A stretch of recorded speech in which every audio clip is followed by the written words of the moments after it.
Good evening. It is Lisa again, back with another personal paranormal story and events that have taken place in my life. This one I am calling Family Hour because right now I currently am. Oh my goodness. Did y'all hear that? Sirens. And then I'm sitting with my kids. I'm making dinner right now, so you guys might hear them. Baby girl is out here watching TV. The two little ones are in the room playing a game, and they do get kind of rowdy. And plus, like I said, I'm making dinner, so we're a little active tonight. So I'm turning it down just a little bit, Pumpkin. Thank you. This one, also, I'm calling it Family Hour because it took place to us as a family, mainly a lot of energy surrounding my youngest daughter, who I think is actually probably turning out to be a little spiritual herself. She might have some gifts. She hasn't shown any symptoms now that she's getting older, but it doesn't mean that she might not develop them further as the older she gets. But when she was young, when me and her father, when we split apart, I ended up moving to a small little town, very close to the border. And it was really quiet, or like really, really quiet. It was small. There were, people there, but a lot of people, but not, it wasn't a really big city. And the area that we had moved to was like in a small little neighborhood. We were in a small little two-bedroom apartment. And from the outside look of it, it was just an apartment, but there was some type of something there. There was a presence in the inside the apartment. I'm not sure. It could have been in this particular apartment. I was doing a lot of craft. I was in my element. I was trying to, at that point in time, manifest us out of that particular area. It wasn't a bad area. It was so small. There was nothing really to do for me or for the children. It also is the apartment that I was living in when I wrote my book. And there were photos. If you scroll down on my shorts, there's some photographs.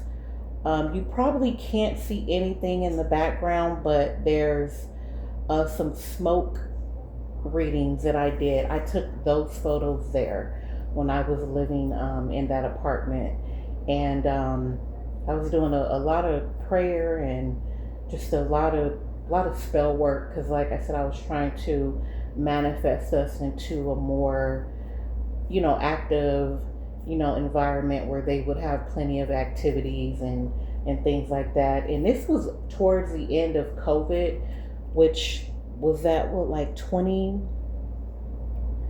was that 2022, Pumpkin? Do you remember?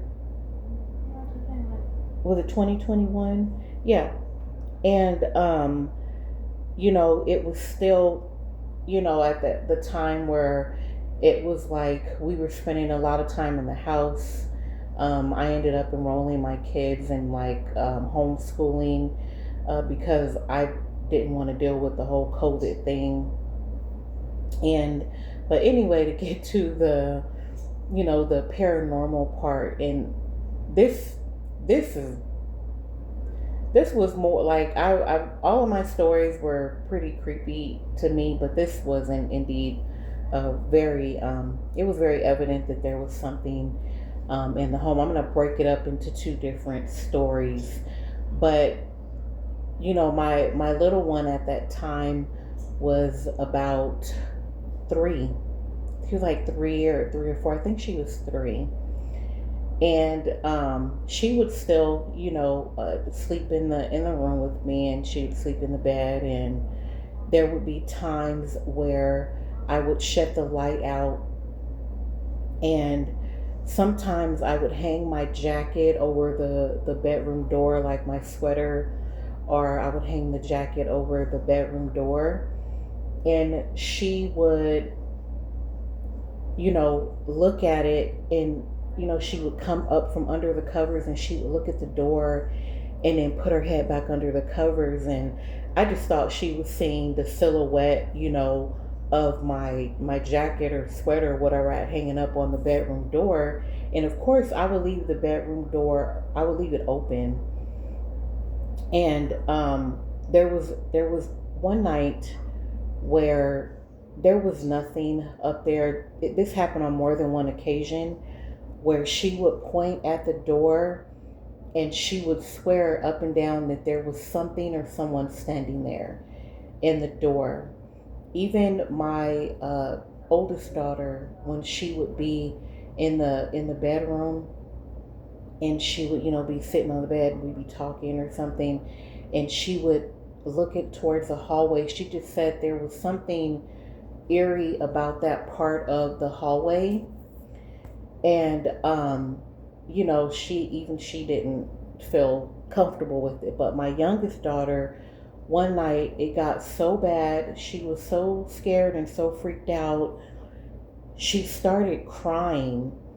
And automatically, because I am who I am, I, as far as encountering an actual live a spirit or an actual presence, in the home, besides like that last story that I told, I had never really truly seen or seriously felt anything. I have felt presences, around me. I encountered them, in my dream state and things like that. But for my child to actually physically see one, and the fact that it was freaking her out so much, my motherly instincts, along with my whole, spiritual nature, kind of kicked in. And so I jump up and I start yelling at the door. I mean, I am full fledged yelling at the door. I'm like, I don't know who you are, what you are. You can get up out of my house. And I'm going off and go. I want to make her feel better. I want my daughter to know I'm protecting you. Mommy's protecting you. And, I'm like yelling, and I'm being very aggressive, and you get out, and you get out of my house, and you're not welcome here. And so I put her down. And so my older daughter, she wakes up and she comes out and she's like, what in the hell? Like, what is going on? And I'm like, the baby is seeing something at the door again. And so I'm yelling at it, and I'm like, get up out of here. Get the F out. And I'm, going off. And so I walked to the front door. Like I said, the apartment, it wasn't all that big. So I walked to the front door, and I opened up the front door, and immediately I could feel something breeze past me. Like I could feel something go out, go literally out. And after that, baby girl, she, became quiet, and I was able to get her, settled down, and all, us comfortable and stuff again. And that wasn't that wasn't the only incident that took place. And I want to say about a few weeks later, I actually remember walking out one night, and like my eyes are like, I wear glasses, and trick of the light, whatever, tricky lighting, I don't know, but I swore up and down that I saw a figure on the couch one night with long black hair. And because I know that my eyes can get, sleepy and tired, and I my vision can get really bad sometimes. Like I said, I wear glasses. Um, I figured that it was just, me, overthinking things.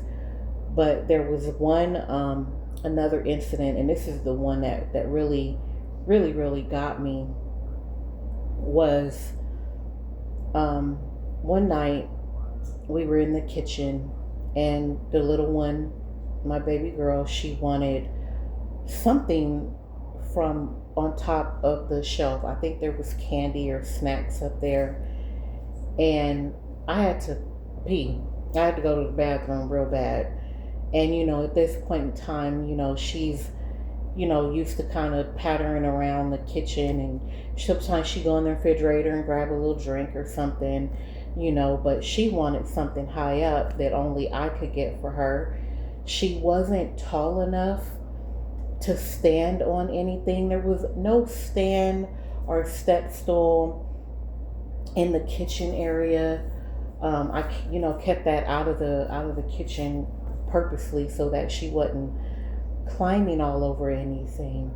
And I said, well, wait a minute, mommy's gonna go use the bathroom. I'll be right back. I'll get you your snack. And my middle daughter, they were minding their business. They weren't in the kitchen. They was on tablets, watching TV, minding their business. And I go to, the restroom. Mind you, before I had went to the restroom, she was pointing up and she was like, Mom, what? And I'm gonna tell you, my baby girl, she's short. She's a little thing. She's at this point. I mean, at the age of 3, she was 2. She was so tiny. She was a little short thing. And I go to the bathroom, and when I come back, baby girl is on the counter. She is sitting on the counter where the snacks were on the shelf that she was pointing at. I didn't put her up there, and my other 2 didn't put her up there, and there was nothing for her to stand on. And I walk in there and I'm like, how did you get up here? And she is looking at me and she's like, not in a daze, but kind of like, and not that she's in shock, but almost kind of like even she didn't know what was going on.